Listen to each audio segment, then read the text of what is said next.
Okay, well, good afternoon, everyone, and thank you for joining us today for this webinar on business continuity planning and risk management in higher education, meeting TEQSA expectations in practice. My name is Danielle Baird, for those of you that don't know me already, from DVE Business Solutions, and I'll be hosting today's session. I obviously have worked closely within higher education providers on governance and regulatory reviews, particularly helping providers with TEQSA registration and re-registration. So this session comes directly from seeing what regulators such as TEQSA are actually testing in practice.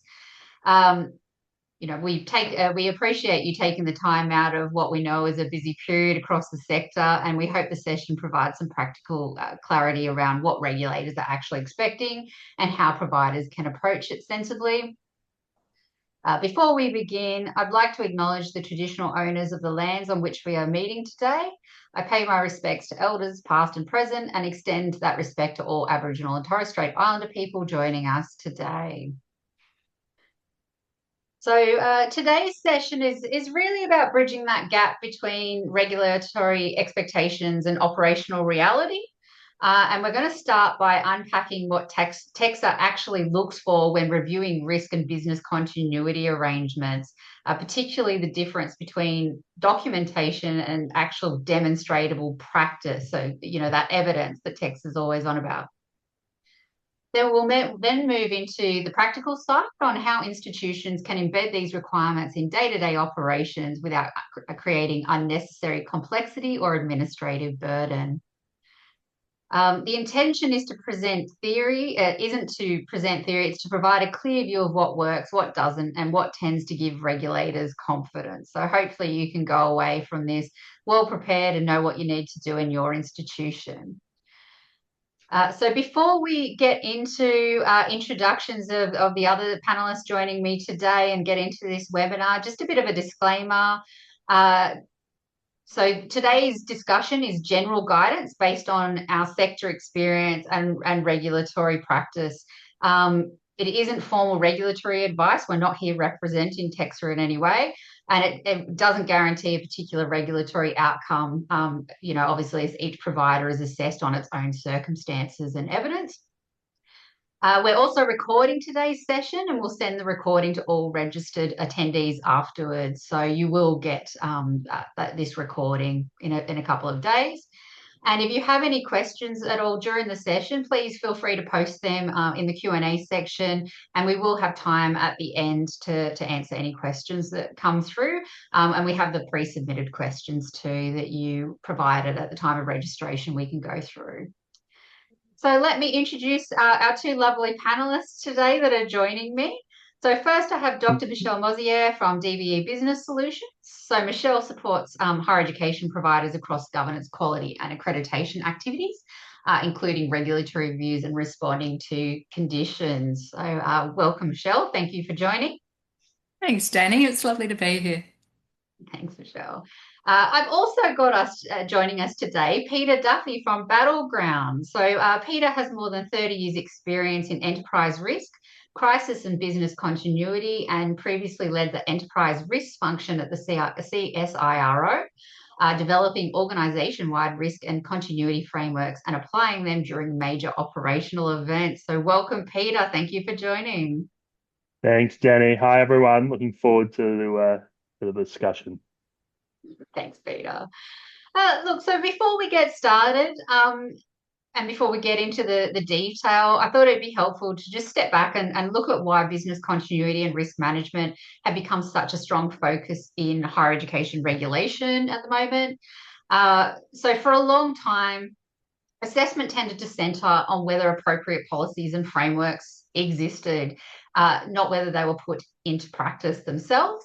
So what we're now seeing is that huge shift, and the regulator is actually questioning not just do you have the plan, but what are you actually doing to make sure if something went wrong, how are you putting it into practice and things. So this has happened because over the past few years, a series of sector events has really changed regulatory expectations, and that's what I'll briefly step through now before bringing Michelle in to connect this to the standards themselves. So the sector has moved from checking documentation to testing whether the provider could actually continue delivering education during disruption. And a lot of this happened because COVID exposed that many plans only covered short campus interruptions and not prolonged delivery changes. So those of you who remember COVID and lived through it, it was a bit of a rough period for many because none of us expected that sort of longer interruption to operations. The border closures too showed financial risk quickly, which became academic risk and started affecting student completions as well. So provider closures highlighted the importance of teach out capability rather than reactive arrangements as well. So we're seeing that more as a focus from TEQSA now too.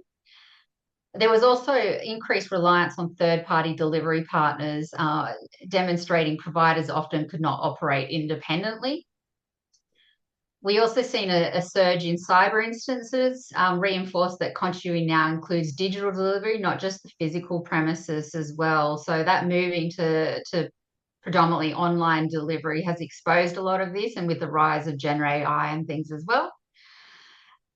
So regulators are now assessing operational resilience and decision-making capability rather than policy existence, and the expectations apply across all providers, not just the large institutions such as universities.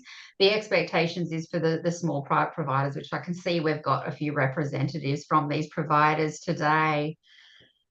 I'll throw to Michelle now. So Michelle, picking up from that, when TEQSA looks at business continuity and risk management, it isn't treated as a standalone compliance requirement.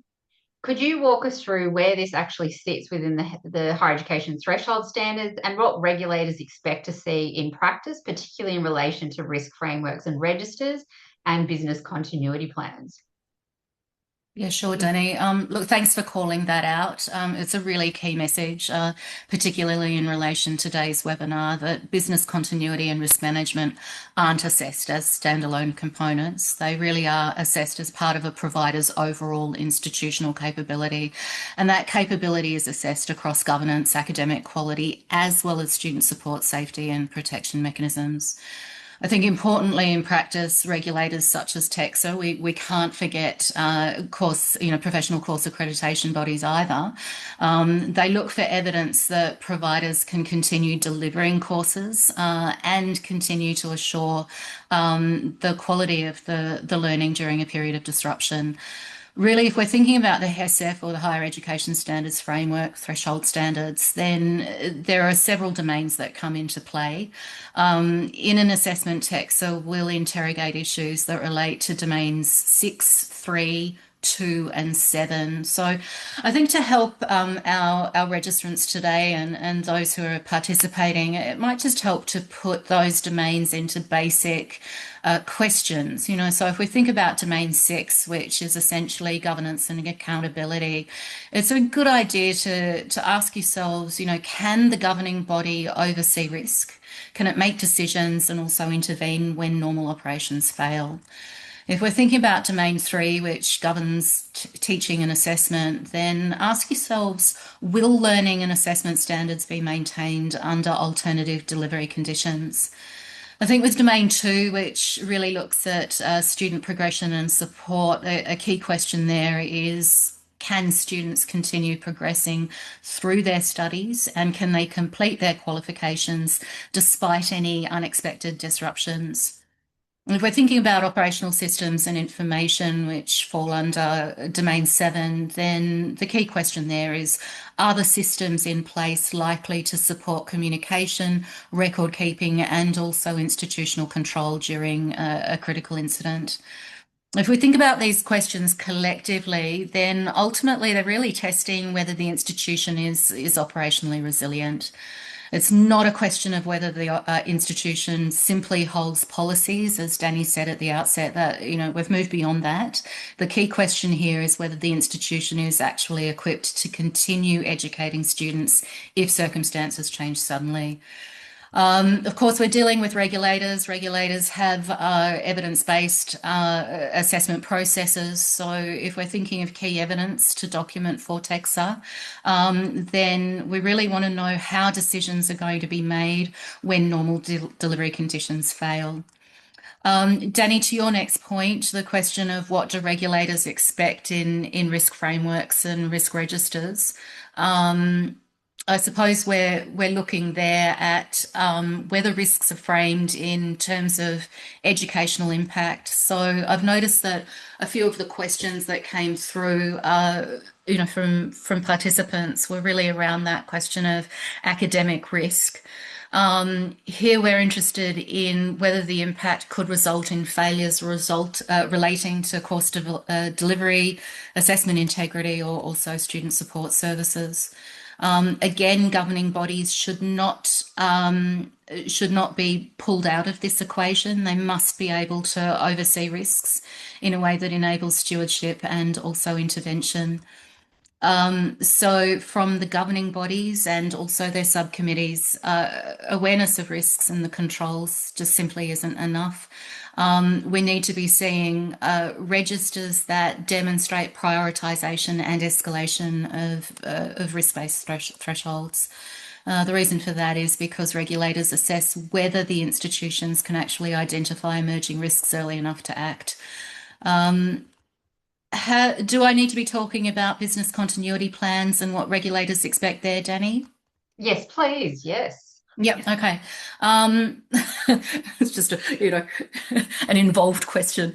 Plans, I suppose, must demonstrate a continuity of teaching, and of course, with continuity of teaching comes continuity of assessment. Assessment goes to the ability to demonstrate that students have actually attained the course learning outcomes.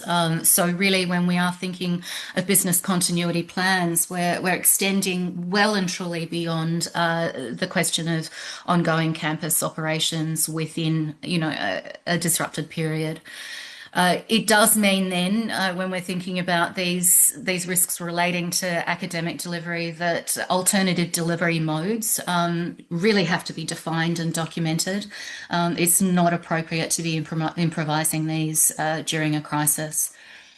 Added to this, consider the fact that institutions really should also show how academic standards are preserved during critical incidents, particularly when delivery modes or delivery approaches actually change. And I suppose the overarching reason for this is because continuity from that regulatory perspective is ultimately judged by the ability to maintain outcomes. It's not judged based on how quickly normal operations can be restored. Danny, does that answer the question? It does. Thank you for your very detailed response, Michelle. And I do have another one for you. So, based on what you've seen across, the external reviews and regulatory assessments, so both for what you've seen through DVE Business Solutions from the numerous reviews we do, and also, you worked at TEQSA for a point where you were doing these sorts of regulatory assessments.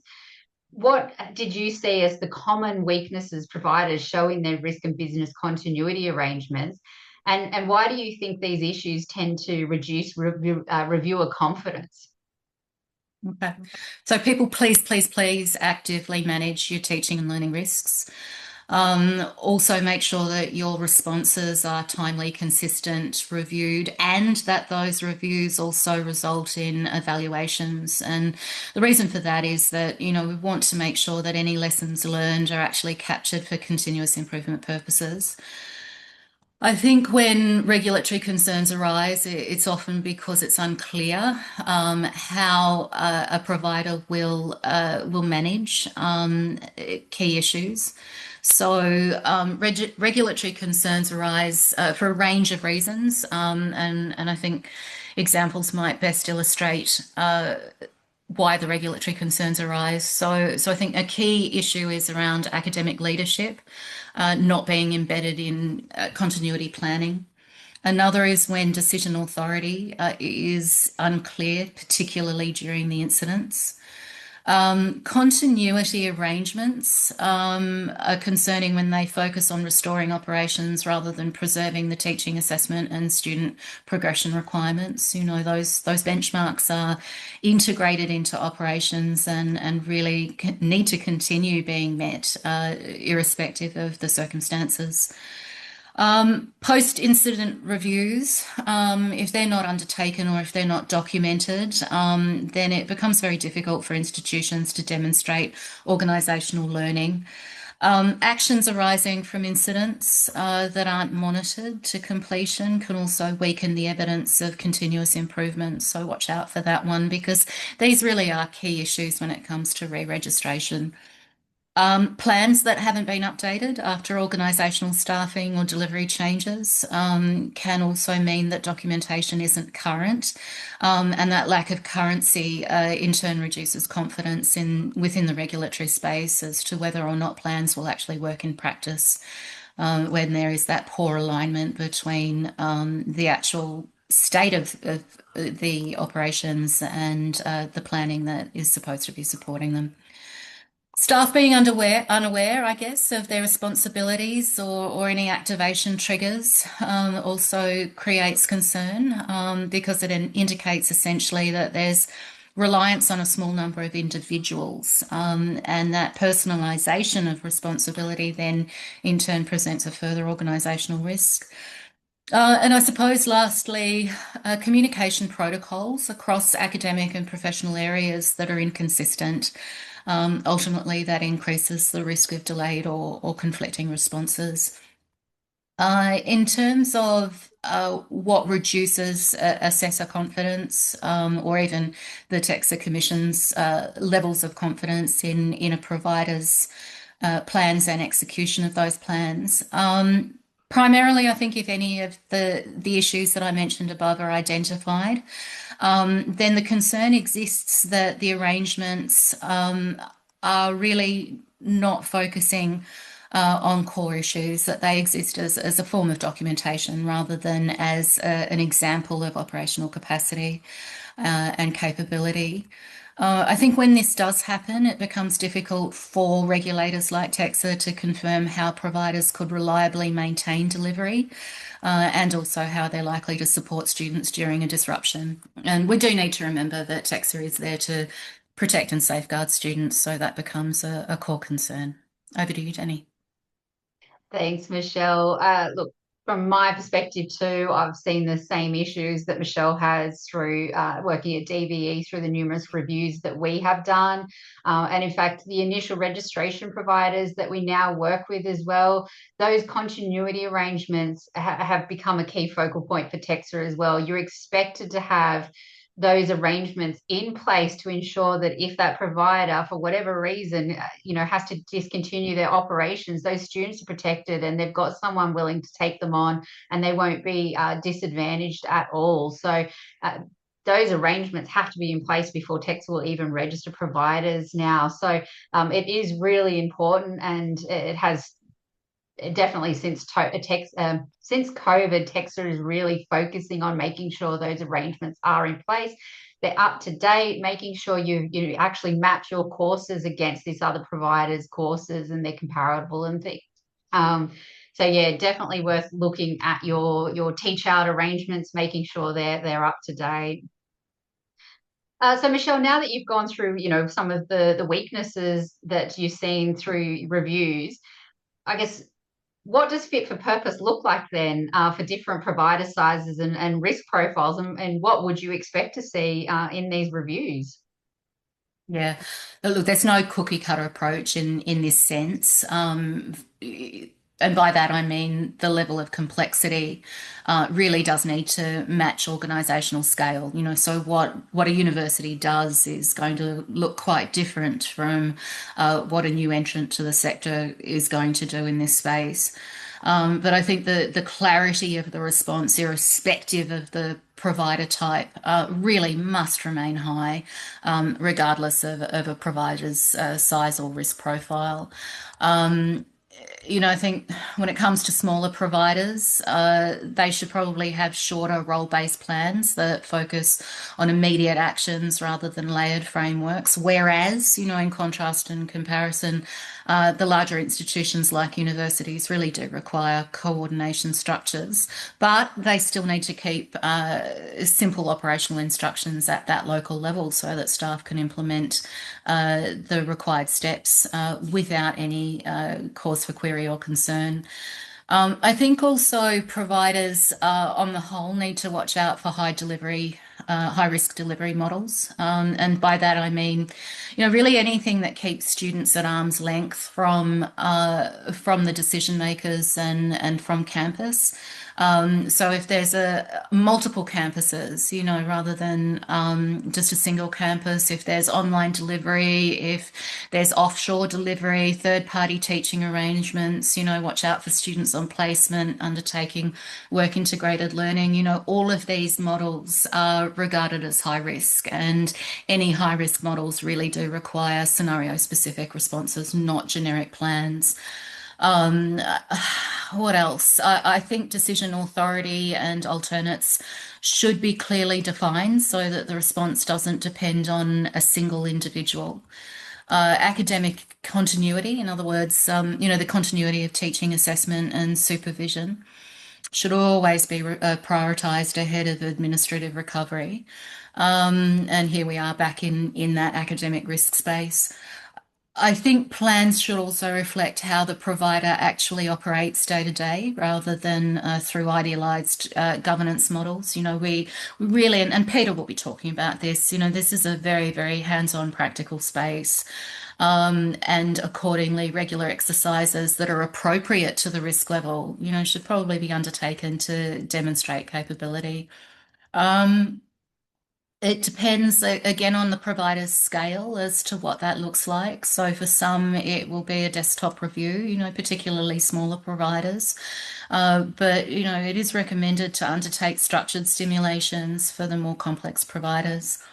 Regardless, I think ideally evidence should show that institutions can continue their delivery with reduced staff or changes to systems or unavailable facilities. I think put simply, if we have a takeaway from this question, Danny, then really a fit for purpose plan should allow staff to confidently execute the steps during a disruption without needing to interpret or seek, additional clarification. Thanks, Michelle. Couldn't agree more. It's great if you have these plans, but if none of your staff can understand them and have never read them, in these situations where they are panicking, it's too late. Like, you've got to make sure that you are educating your staff on these plans, doing practices and things to really help them cope with any of these sorts of situations as they come up. And now, last question for Michelle before I do throw to Peter, so Michelle can rest her voice for a little bit. But can you give us some practical tips for positioning business continuity planning and risk evidence in a TEQSA ready way that makes it easy for them during their assessments to show that you're compliant with the higher education threshold standards? Yeah, absolutely. So, I think integration is always key. And in this space, integrate risk and continuity into normal governance reporting. That's key.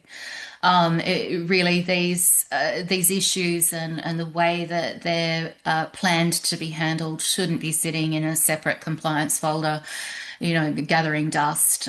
It's really important for providers to show the connection between identified risks, decisions taken, and the resulting actions. I think also it's helpful when providers use committee minutes and papers to demonstrate oversight, and the nature of the challenge and the way that the situation has been escalated.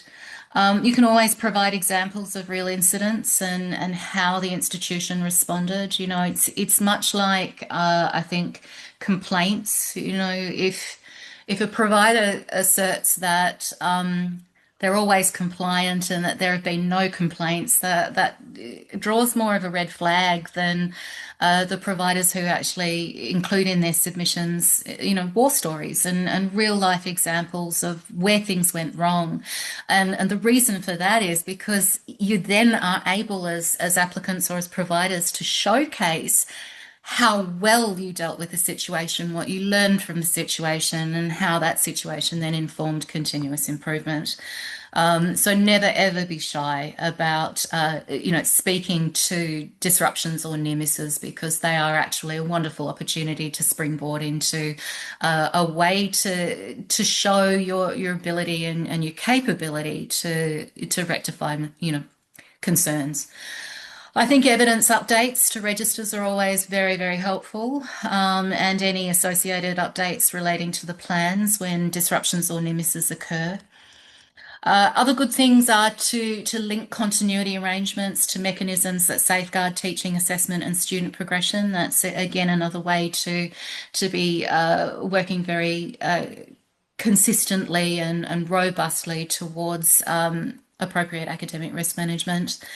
Also include records of rehearsals or scenario testing and what changed afterwards. It was a question that I used to love asking at site visits. What have you actually done to test these plans? And so, much like a fire drill, it's great to have that hands-on experience and that opportunity to learn through practice. Demonstrate also the delegated authority through your documentation processes and your approvals. I suppose, we're getting to the end of the tips here. Avoid, where possible, large volumes of policies. Okay, it's easy to become lost in the rhetoric and in the writing. Instead, when you're working in this space, do what you can to prioritise operational evidence that shows how and when the arrangements were used, so that practical implementation is key. Also present a clear narrative that helps assessors to track, and not just assessors, your governing bodies as well, to track key stages, particularly when it comes to transitions from identified risks to the approved controls, to the reviews of their implementation and their effectiveness. And finally, I think to the improvements that are made based upon the review and evaluation cycles. What are your thoughts, Danny? I agree with all of those. And if I had to give one tip to everyone today, just expanding on what Michelle was saying about keeping evidence and registers and plans. Another thing I would strongly recommend, and for those of you that have ever worked with TV Business Solutions, you've probably heard this at the end of any reviews or things, uh, but keep a register of all your evidence and show how it maps against the standards in the higher education threshold standards. So all of your committee minutes actually map out each of the agenda items and go, okay, well, this item maps to this standard. It makes your life so much easier when you're preparing not just your narrative for your self-assurance report that you now need to write as part of your renewal of registration. And for those of you who have been through that process, you'll probably understand this very well. You do have to give an index of evidence at the end, and risk is one of the key things I get you to focus on in this self-assurance narrative now. It also makes your life so much easier if you do happen to get a request for information from TEQSA because they want a bit more information or they hold any concerns or anything like that. If you've got all your evidence already mapped, you know exactly what evidence that you should provide to them. Often when you get these requests for information, it's panic stations. Everyone's running around thinking about how to respond. If you already know what evidence you've got available, it's just one less thing that you need to worry about and stress about, because it is a huge task going back through 12 months worth of governing body minutes and all your other evidence, trying to map it and trying to find what's useful. So if you've already done that exercise, it can just save you a lot of stress when these things do pop up. So do highly recommend that. So Yeah, and yeah. just building upon that or riffing off it, Danny, I think that the mapping acts as a little mini audit as well, which then inspires the opportunity for some gap analysis. So, it really puts providers on that front foot. Absolutely. Yes, you can quickly see if there's no standards with evidence against it, you've got a gap there. You've got to create some evidence. So, it's too late by the time TEQSA come and ask you for this information, because you've only got a short period to give it, it should already exist, and all your policies and procedures be put into practice. So yeah, thank you very much, Michelle, for your very insightful tips there. So I am going to throw over to Peter. So Peter, can you walk us through how organisations can turn these regulatory expectations into day-to-day practice? Danny, I would love to do that. Nothing will be greater pleasure this afternoon. And just to explain very briefly the context I'm coming from. So Battleground, the firm that I work with, so our focus areas are around organizational risk and resilience. So whether that's around enterprise risk, whether it's around supporting crisis management responses, business continuity responses, the integration of your emergency management practices into your whole organizational resilience framework, we do all that stuff, and we do that across many, many industries, including our work in the higher education sector. So I am going to focus my thoughts today and want to share today in two domains: in the business continuity and response to a business disruption domain. And to the best of my ability, I'll keep things tight around the higher education domain, but I will probably slip a couple of war stories in from other domains along the way where I think they might be relevant. But I think stepping from the regulatory requirement to saying, how do we make this work? How do we make this practical in our organization, in our institution? And how do we make this stand as adding business value, adding organizational value, which, by the way, keeps us compliant, almost as an aside. I think that's the perfect outcome. And so when we think about that, and we think about trying to achieve that outcome in terms of how we respond to a business disruption, how we build our business continuity frameworks, plans, and responses, there's a few key principles that I really want to dig into today. And they're fundamentally around clarity of understanding of what we're doing and simplicity of process. If we can achieve those things, then we're going to be in a really good place. So having people understand their roles, working with plans that have an elegant simplicity, that elevate and bring to your attention the information that you need to know, the prompts that you need to know, the triggers, the escalation points that help you to focus your thinking and your subject matter knowledge and your knowledge of your institution. That's what a plan needs to be. A plan's not overly helpful when the gold dust is sprinkled somewhere around page 10, 24. There's a bit you need on page 48. And if you go to Appendix C, paragraph D, you better check that as it's not overly helpful. So having that focus is really important. What that then gives us is a structure to our decision making. And when we're in a disruption event and we're in a disruption context, having a structure around our decision making becomes increasingly helpful. There's also an element of process discipline that a good plan helps us with. And by that, I mean, when we are in a disruption event, depending upon the nature of that disruption and what's caused that disruption, we might find ourselves in a circumstance where in a couple of years' time, we're being called to account for the decisions that we made at a particular point in time, why we made them, what information we had available to us, what was the basis of that decision.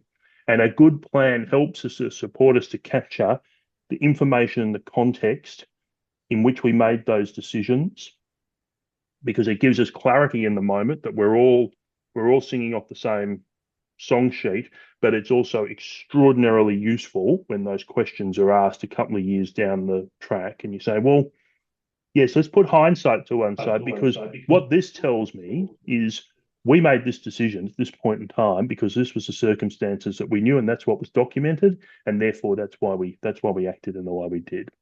So that, I think, is those key areas around planning that I really want us to really want to focus on today. And I am going to spend a little bit of time in a minute showing you how we do that at Battleground and work a little bit of a mocked up example. But before I do that, Danny, I'll just pause. Are there any of those areas in particular you'd like me to dive into in a bit more depth before I move into showcasing how we build a way that we advocate for building those plans and executing that response? Yeah, absolutely. So yeah, if you could, before you get into your demonstration of what you've got, if you could talk us through, how do you go about designing your risk and business continuity frameworks that can actually be used in practice?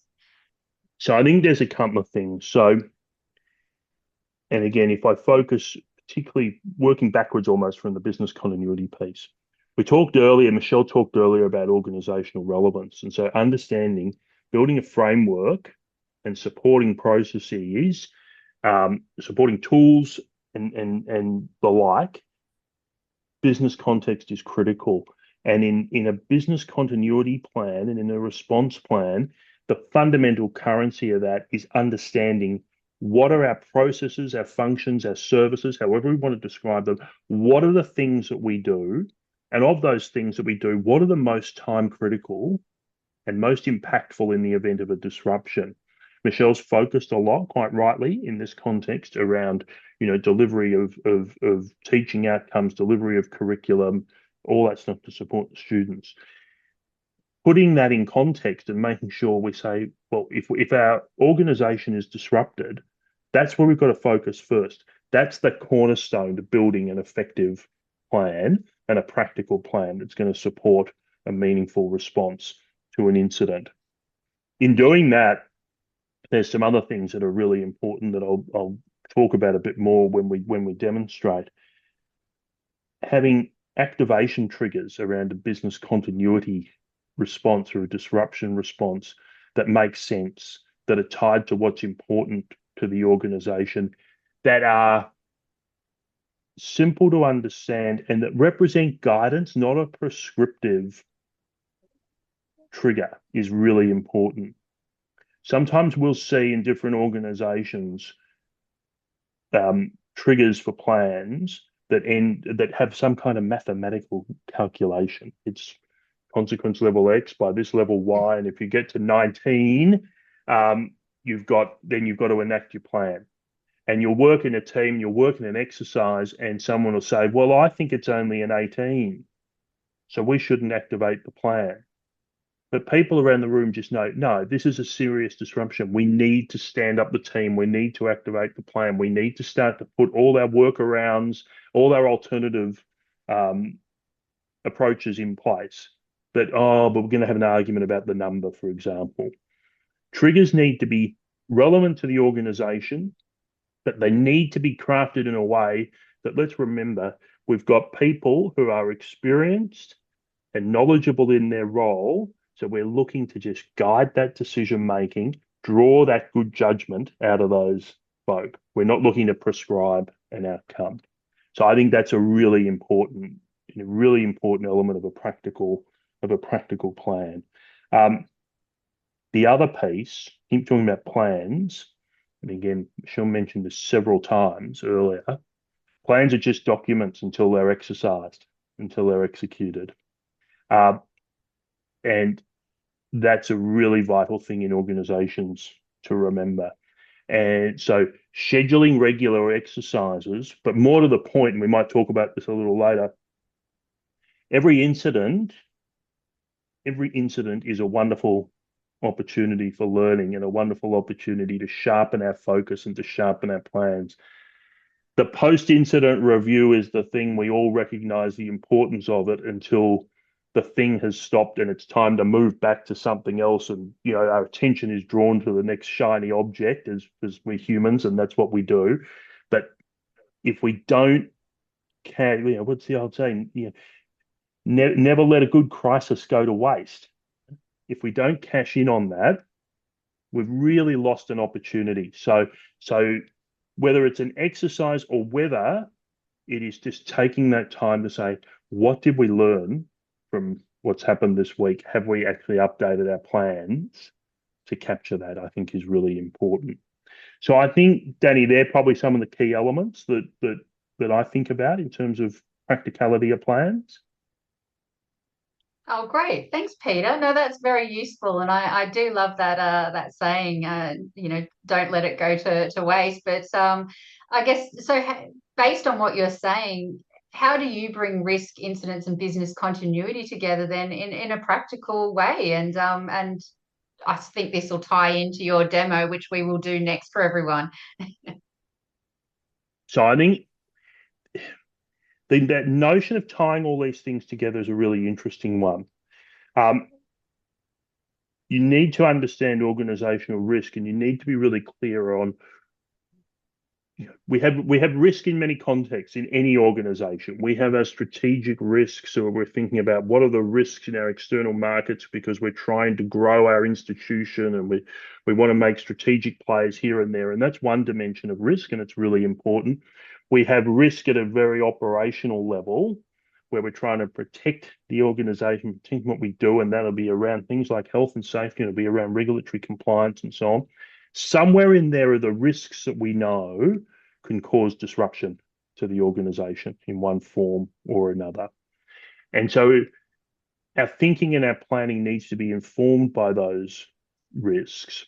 That in turn gets us thinking about events. But when we start thinking about events and trying to predict the events that are going to cause a disruption, that starts to become a really challenging notion, because we can go through and try to conjure up ideas of all the events that could possibly disrupt us. The reality is, we've referenced COVID a couple of times. Not many people pick that, let's be honest. And you rarely pick the event in its precise form that causes your disruption to your business. So then what we say is, what do we do about that? One way to resolve that is to say, in the first instance, let's build our plans and think about impact. And so events, incidents, risks tell us about impact. And impact is something you can plan for. So at Battleground, we think about impact through an acronym called PRIZE. We say that any given incident that might come along is going to impact you across one or more of 5 domains. It's going to impact people in the broad sense. It's going to impact the reputation of the organization, potentially. It's going to impact our infrastructure, both our IT infrastructure and also our non-IT infrastructure. It's going to impact our locations, our sites, and it's going to impact us through impact on the external third parties that we deal with, whether they're our collaborators, our partners, our suppliers, our vendors, whatever the case might be. If you think about impact and you think about those 5 domains, and you start to build your responses around what would we do if our people are taken out of action here? What would we do if this campus is taken out of action for a period of time? What do we do if this critical supplier is suddenly unavailable to us? That gives you a frame that's event agnostic. That gives you your starting point. That means that when the really hard to predict event comes, you've got a starting point in terms of how you're going to respond. Looping that back to our risks, we know in all the organizations we've got clear foreseeable risks based on what we do and the nature of our activities and the context in which we operate.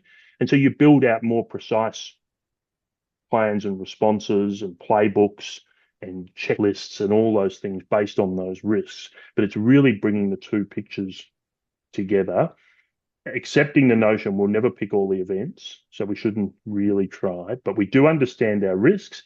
But if we also think about how we respond to impact and apply the impact lens, we've got a pretty robust approach to our response. Whatever has created the disruption, whatever's created our really bad day. Thank you, Peter. That's very useful. And before we go back into some more questions that will get Michelle back as well, I'll get you to do a demo of the Battleground platform to show how these concepts can actually be enabled in practice. Thanks, Danny. And So let me share screen. Let's make sure we get that squared away. All right. it's just loading. I can see your screen. Thanks, Peter. Perfect. All right. So, folks, what we're looking at here, this is a piece of software that Battleground we developed in its first iteration many, many years ago, and it was developed by consultants who help organizations build business continuity plans and undertake business impact assessments who were sick of doing it in Excel, if I really want to cut to the chase. And so we built this software to help us to go through the whole process of building a business impact assessment, which in turn builds your business continuity plan. So I wanted to step you through this because it kind of crystallizes a lot of things I've been talking about. So you're looking here at what we call our BIA wizard. So this is the start of the process.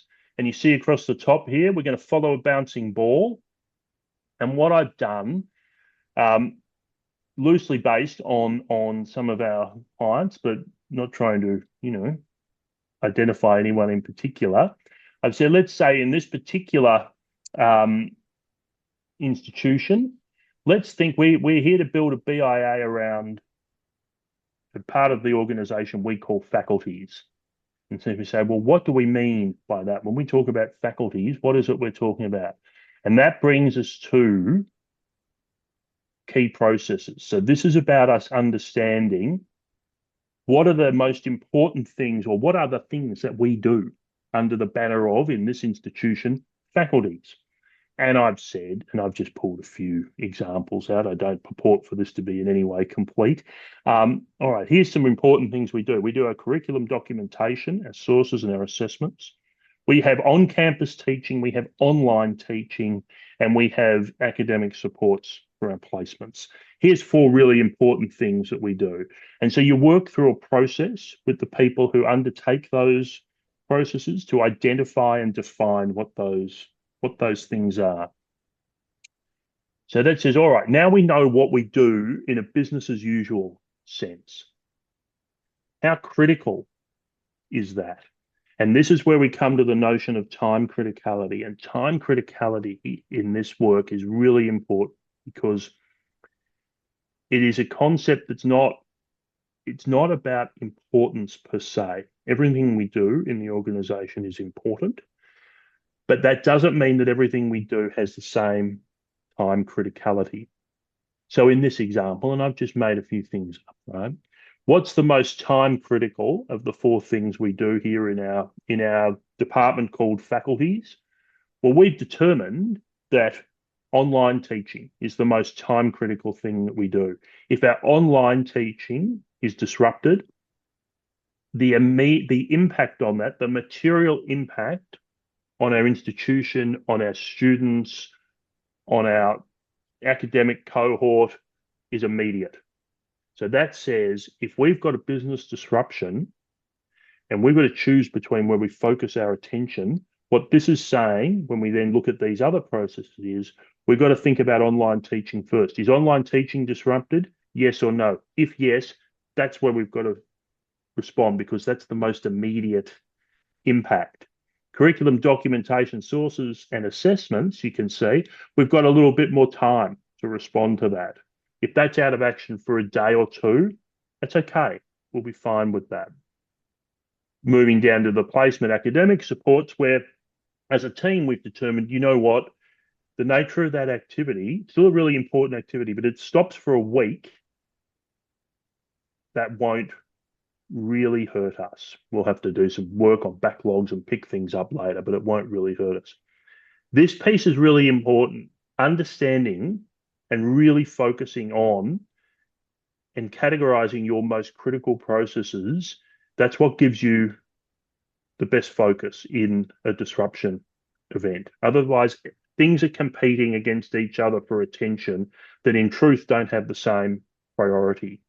And this is often a piece we see as a gap in organizations. Organizations haven't deeply thought through what the time criticality and the relative criticality of their process is. And that makes it really hard to prioritize your decision making. So this is about giving real support to that prioritization. We then say, all right, if these are our most critical things, there's a couple of things we need to understand about these processes. We need to understand what are the IT applications that we rely on? What are the dependencies either within our institution or delivered through third parties that we need to rely on? And so if I look here, if I just pick, online teaching, right? And I go in here and I say, all right, we've said there's two applications that support online teaching. We've got some customer help software, and we need, that's an important piece of software. And what's our manual workaround? Pen and paper. Okay. Yeah, that's fine. Might need a bit more work. We then say we're actually driving our online teaching through MS Teams. That's a really critical piece for us. We know we need that recovered as fast as possible. That's what we refer to as our recovery time objective. We know that we need our last backup in terms of our data, but we've actually thought a bit more deeply than pen and paper. We've developed a workaround playbook. We've recognized that the role of MS Teams plays in supporting this process is so critical that we've gone away, we've done our homework, and we've built a specific playbook to say, if MS Teams is down, here are the steps and the processes that you need to follow. We've done that because we've followed the logical process. We've said, this is the most time critical thing that we do. This is the most critical system that supports it. We actually need to invest time and effort in building a plan and building a playbook that says, this is how we're going to respond step by step. So compare and contrast, pen and paper. Sometimes it is just pen and paper, right? But sometimes you say the process is telling you, no, we actually there is value in investing time in building a specific playbook. And the nice thing about this system in building a thing is, if you've got that in a Word doc, you can link it in here and people have access to that when they're executing the plan. I won't open that because it's a prop. There's nothing more than a cover that says online teaching MS Teams playbook, but you get my drift, I hope. So this is just a typical example in a big institution. If I think about some of the work we've done, you're probably building this kind of business impact assessment leading to a business continuity plan across 14, 15 different parts of the organization. Every organization varies, but the thinking always remains the same. The thinking remains the same. Where do we do the work? We've got 2 campuses, so we happen to do this out of both. That's great. Pre-COVID, of course, this analysing our workplaces and our alternative workplaces and so on was a much more prescriptive exercise. We still have to remind ourselves there are a lot of things that do have to be done on campus that must be done in person, but there's also, we know that if COVID gifted us one thing and one thing only, it was increasing our capacity to work from home and do the sort of thing we're doing online today. Then the last bit that we have here is we build the team. So in contemplation of the disruption, we say, well, if we're going to be disrupted, if those key processes are going to be disrupted, who are the people we know we want to bring together? And what are the roles we want to give them? Who's going to be the lead? Who's going to be the coordinator? Who's going to be supporting those people on the team? And having those roles are important. And those roles don't necessarily align to business as usual organizational structures. Often the person who is best equipped, has the best temperament, the best disposition, and whose day job best allows to be the BCP lead is not necessarily the most senior person in the faculty or in the functional area. And so applying that thought ahead of time to who do we bring together, who should be on the team, who's going to be best placed to lead the response, and then having a degree of flexibility in that depending upon the nature of the incident and who's best positioned is really important. So capturing that is a really key part of this element. And then the really fun thing at the end of all that, when you do this analysis in this particular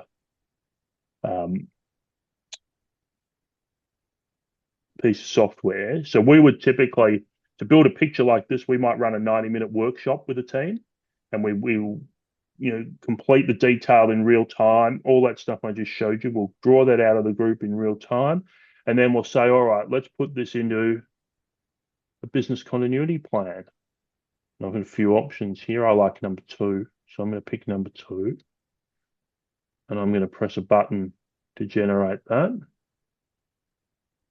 And I'm going to press this circle to give it a bit of a rev up. And then I'm going to open that. And I think to open that for you, I'm going to have to change my screen sharing. So just bear with me 2 seconds.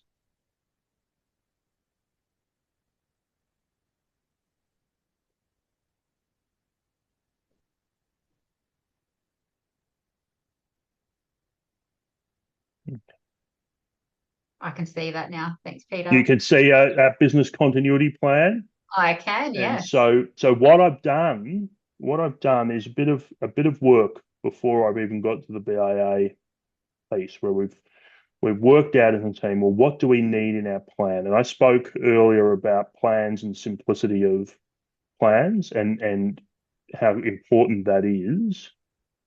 And you can see here, we try to capture as much as possible in as few pages as possible. So it starts with, in this case, and there's many variations on this theme, it starts with, what's the nature of the disruption? Is it about a loss of site? Is it about a loss of IT, a loss of key people, or is it a loss of a third-party provider? Or on a real bad day, a combination of those things. And then it's quick, what do I do? Well, I try to find out as many facts as possible.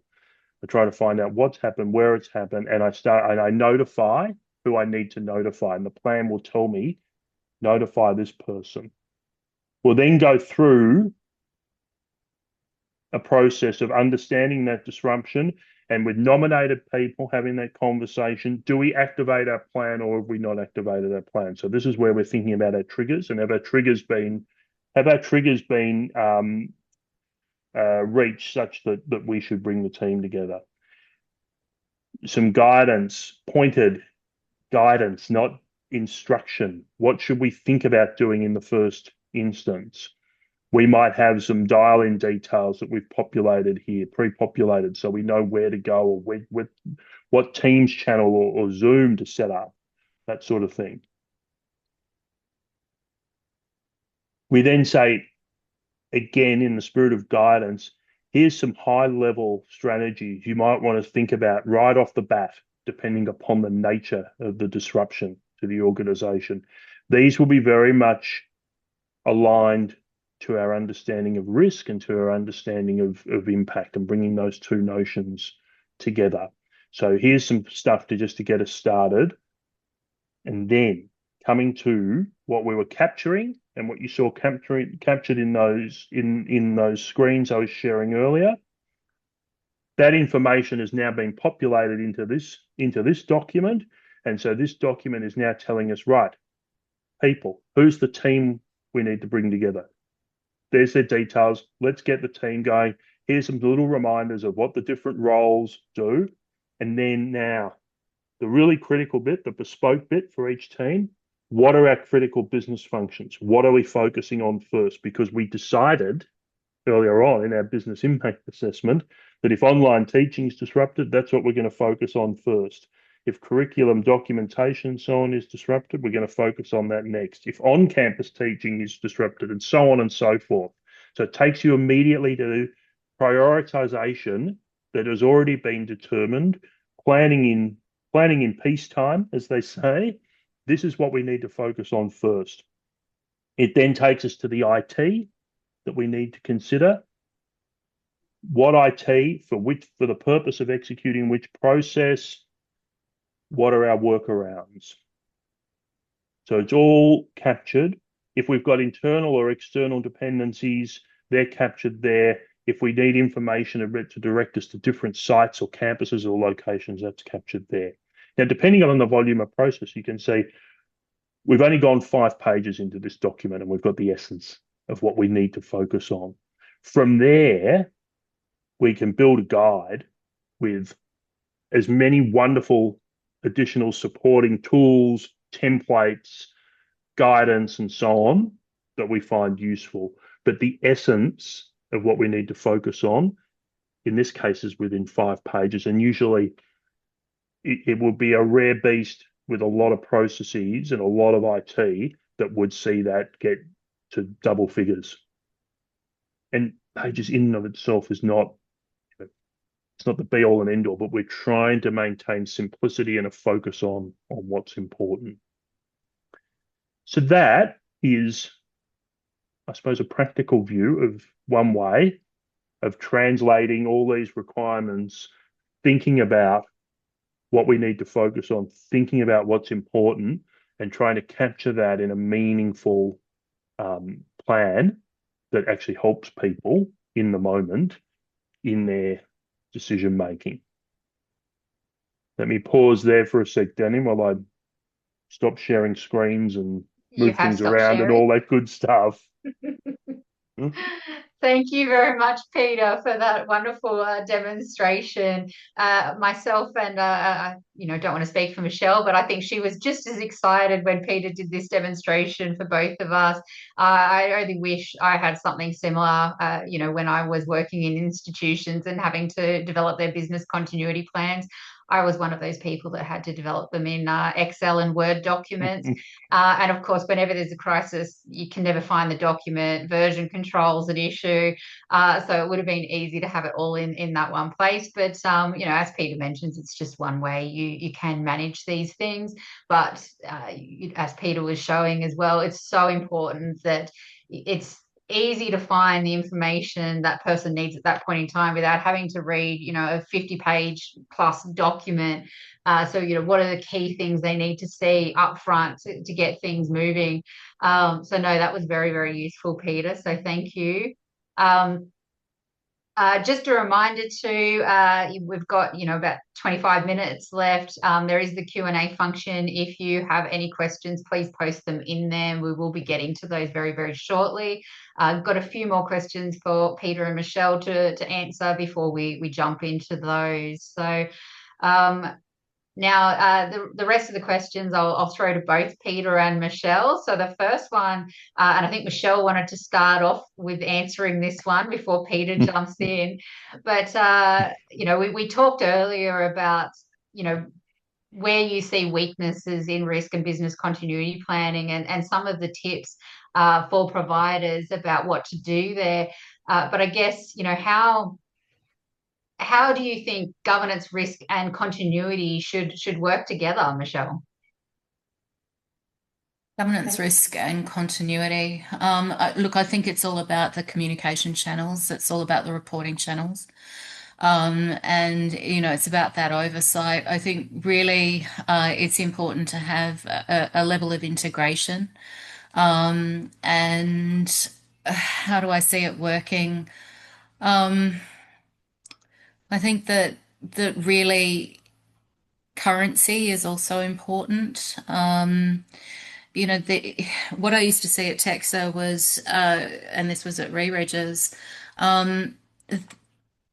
documents had been established, but they were literally collecting dust. They were there as a box ticking exercise. And essentially, as our children grow, we know that we need to furnish them in new or clothe them in larger sizes, and what I used to see was that the organization had grown over the years, but the planning and the documentation had stagnated. So I think that it's really important for peak institutional bodies, particularly the corporate governing body and the audit and risk committee, to have their finger on the pulse, as Peter has really demonstrated beautifully. When you're dealing with situations like this, it's like first aid. You've got individuals within an institution have to triage, and so they have to have current and workable documentation. And I think that synergy can be, and that integration can be best achieved when there is that communication channel between the operations and the governance. Peter, what do you think? I think you're absolutely across this in terms of practicalities. So war stories, please. Yeah, I think it's, if I build on your comments, Michelle, it's the governance team, and often it's the risk team who are the keepers of these frameworks. But I go to a point that was made a bit earlier, they're just plans until they're exercised. And I think in the exercising and the participation, that's where the broader organization must be engaged. And then so setting priorities for that. In that perfect world, organizational leaders value this and they do it, and it's a good thing. Sometimes the world's less than imperfect, not because people are disinterested, but because we're a world full of competing priorities. And so I think that's where, coming back to the governance piece, asking the question not just that the plan exists, but when was it exercised? When was it last updated? Who did that? And then giving the risk team a license to really infiltrate the organization and support those efforts. I think that's the really important piece. Thanks, Peter and Michelle. And this next question, Peter, this one might be one for you, but Michelle, please jump in with any of your thoughts here. So, talking about technology earlier in business continuity planning, what role do you think technology plays in compliance over time? I think in the business continuity context, and thinking specifically about compliance, I think one of the nice things you can do is, a really good, robust resilience system will have built into it a whole lot of things around tracking, when plans have been used, when they've been accessed, when they've been updated, linkages to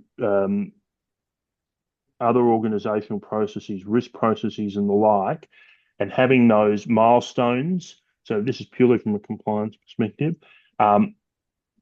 Having those linkages is really, really important, which you just don't get in a more atomized manual approach where the plan is over here and I've got my plan and I keep it in my drawer, and you can't track that from a compliance perspective. So and it drives that consistency, and it allows you to look across your organization and say, have we got a consistency in our planning and so on.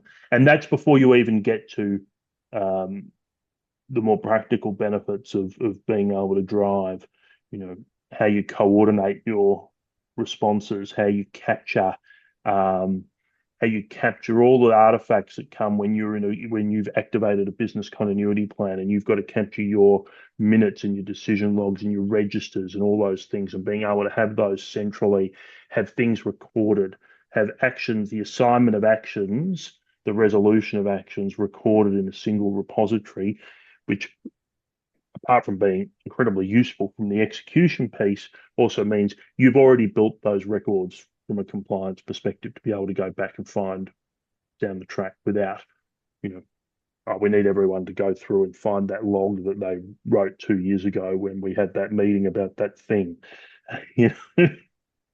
Yeah, So I agree there's a myriad of wholeheartedly. benefits. Yeah, and I think that usability is key. It doesn't help if things are documented but people can't access the documents, then the whole situation falls over. It becomes a house of cards.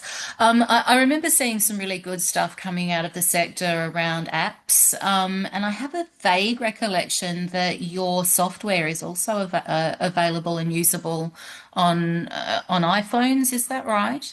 Yeah, well, on all devices, we try Yeah, to be okay. agnostic. Yeah, so we've built to complement what I showed you today, which was in an online, I was all driving all that with a laptop, but yeah, everything that you saw me do today, you can do via an app, and the app is designed in a bespoke way so that it is the way it presents the material is much more checklist driven. So it's considering I'm on an app, I'm on my phone because I'm not on my laptop. So I really need to see the information in the most easily digestible and useful form, which is in a checklist form. Um, Within that app, there's two-way communication.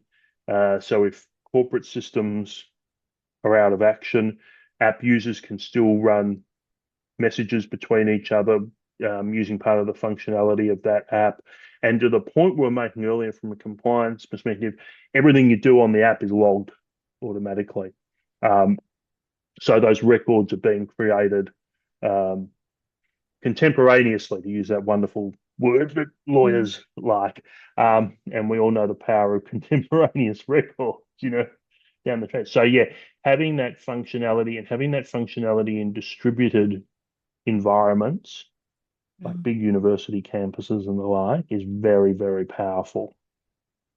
Yeah, I Mm. agree completely. Absolutely. Often these critical incidents, they don't happen when you're sitting at your computer or you're close to that. So making sure they're accessible, that you can access them on your phone if you're around campus, or if you're the contact for a student and there's a critical incident and you're not even at work at that point in time, that you can still access that the business continuity plans and know what needs to happen is really, really important, and something not everyone might think about. So thank Exactly. you both.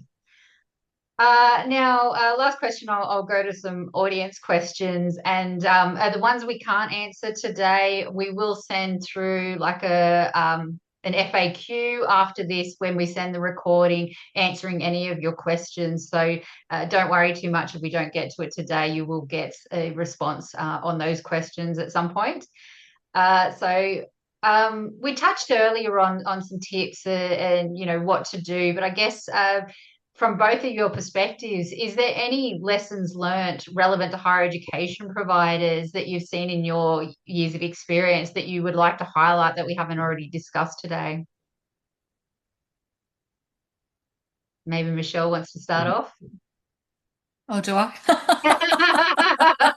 I'll leave I it don't up know, to Peter. Um, Is no, something is something coming to your mind? yeah, no, I'd be happy to start off. I think Okay. if if I think of that question, particularly in our work in higher education, um,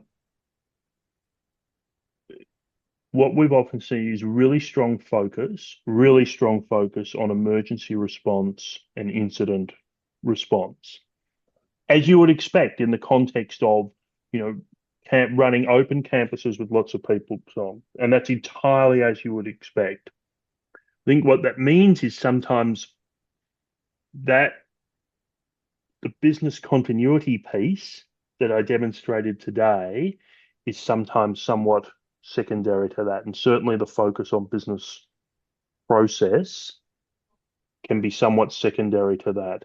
And because I think about when I've run processes where we've built business continuity plans, where we've run business impact assessments, drawing that distinction from the emergency response and the incident response has always been, and it's not just in higher education. We see this a lot, but I think it's particularly true in higher education.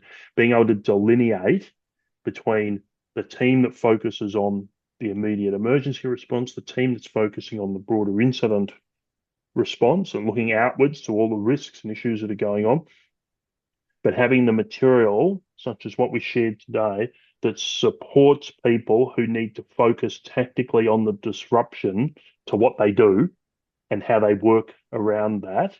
That's its own distinct element. And I think sometimes that can get it can sit behind the other two in priority. And there's good reason for that, but it's important to recognize that we need to be focused on all those different elements during the course of a major disruption. Mm. Well, I suppose at my end in the assessments, it was really a disconnect that existed between the documentation and the practicalities, you know. So for me, it was questions around, well, how are you going to operationalize this? You know, I was reading documents that just didn't seem to have a logical implementation or an implementation logic around them. So that was a little disconcerting, and it did result in RFIs or requests for information.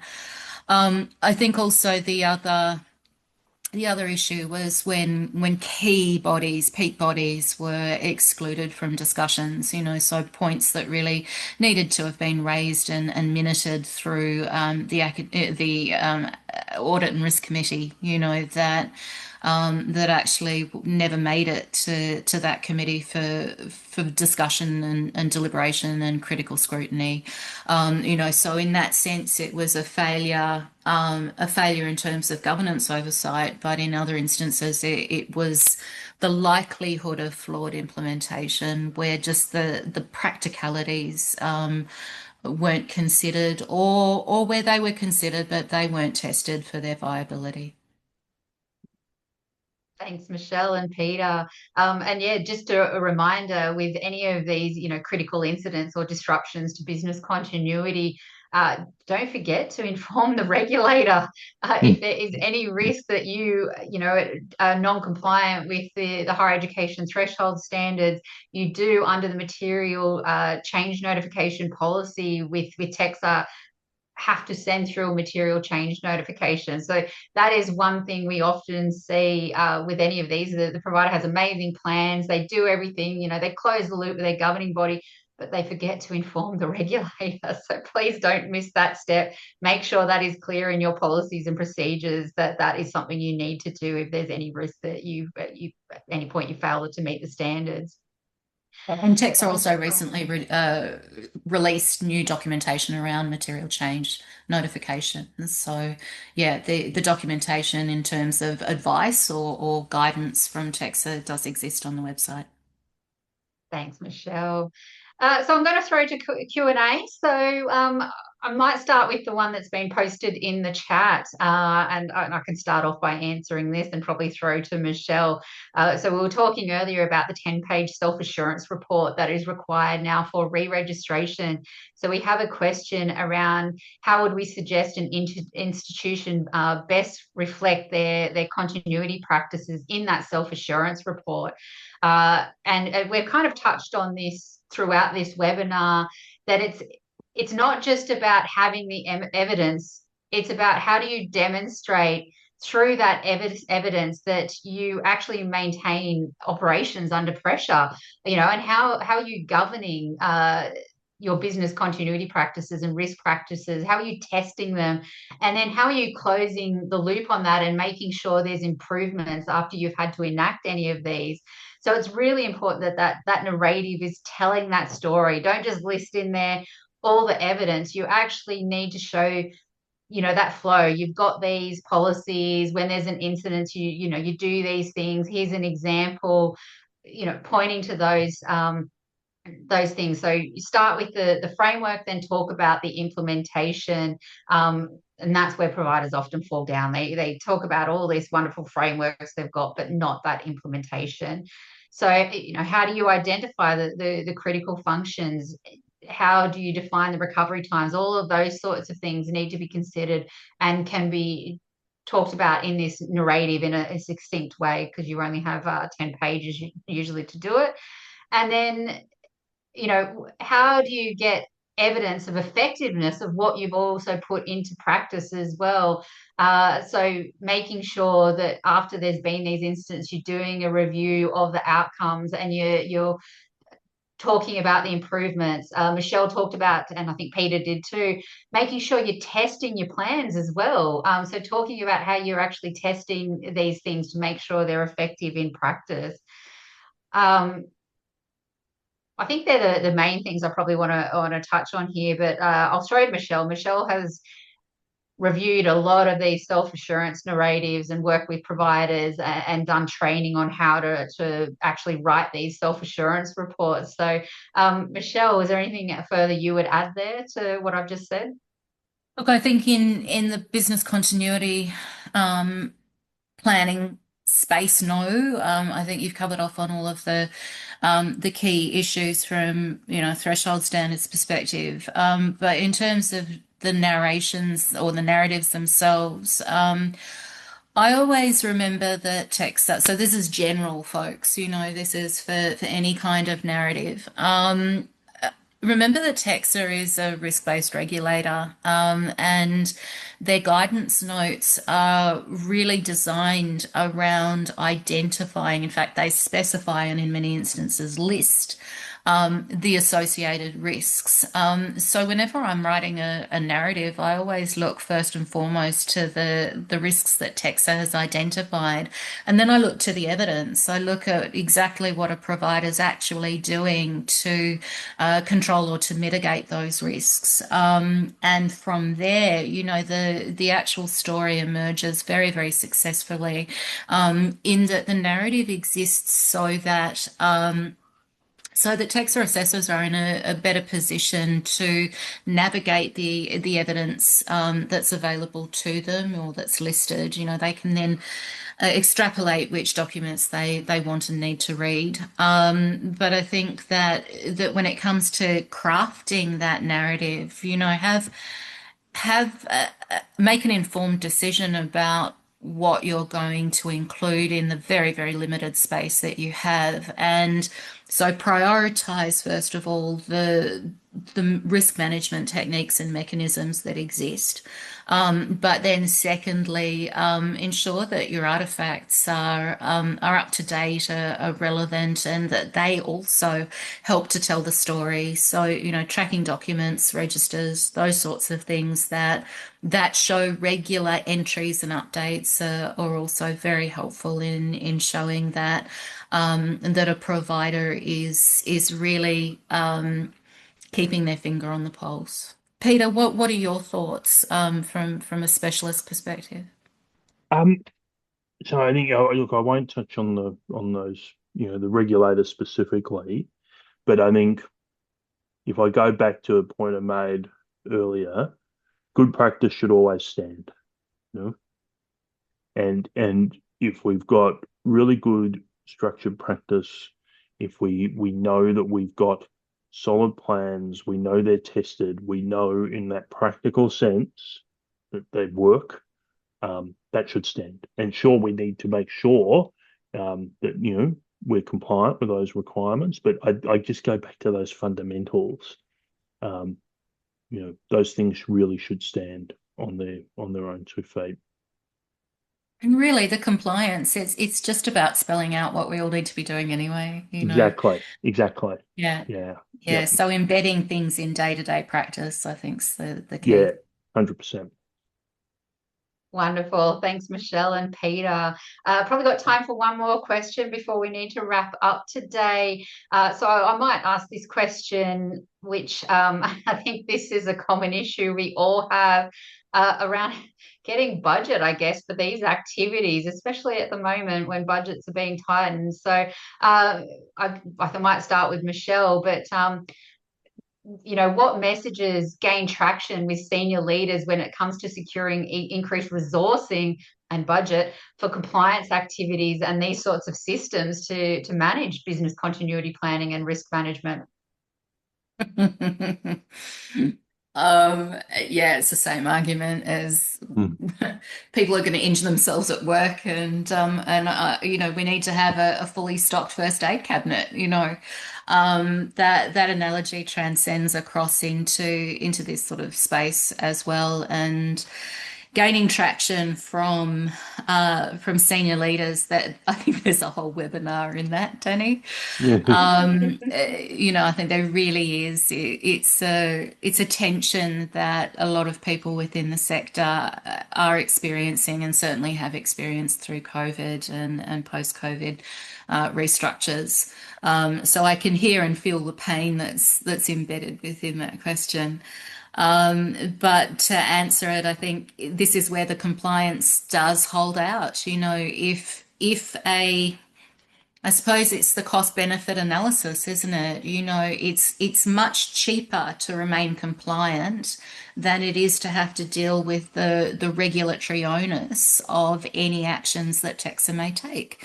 So the minute you agree to a voluntary undertaking, or the minute you have conditions imposed, upon a registration, is the minute that your regulatory burden increases, and the level of scrutiny applied to the provider and all of the associated reputational risks play out as well. So I think it's an argument that can be fashioned around pragmatism, that it is actually cheaper to do the right thing than it is to neglect responsibilities in this space. Peter? Um, it's the perennial challenge. I suppose I used one of the throwaway lines before. Never waste a good crisis. Another one that comes to mind is, risk gets you resources, but let's not be shy here. Sometimes that risk is the decision maker's personal risk, and I don't think there's no harm in sharing stories with people about maybe what's happening in other like organizations. You know, we wouldn't want that to be us now, would we? I think also, there's a lovely, lovely opportunity to turn the regulator logic onto the senior leadership. Yes. The senior leadership and the corporate governing body really should have articulated their risk appetite statement. And the Yep. risk register really should have a range of risks identified. And so, that would be one of the first places that I'd be going. What is the rhetoric within the institution, and how does that align to your needs? Because that's going to, compel a level of commitment to the decision that you're seeking. Yep. Yep. Agree with that. Thanks, Michelle and Peter. And I agree with what Michelle was saying there. You don't want to get to the point where you've got conditions or voluntary undertakings, because the cost adds up very quickly. Then you don't want to be having, restrictions on taking in new students, which we have seen some providers, especially in the international space, have caps on how many students they can take at a particular campus because of the risks that lie there. So, and that has financial impacts on the business that would have far outweighed, the cost of just having someone there to be managing these things. If you look at the TEQSA National Register, you can see the providers that do have conditions against them, and there is quite a number. Governance is the main one, but if you look into it, it's often because they fail to manage risks appropriately, and they're not reviewing them. So you can often use that in your argument with management to say, we don't want to be like this provider here that's publicly being shamed. So yeah, it is a tough one though, especially at the moment, and it's just agreeing, I guess, on what level of risk is acceptable for each provider. So we're out of time today, but thank you very much, everyone, for attending today. Thank you very much for Peter and Michelle for your very insightful contributions today to this webinar.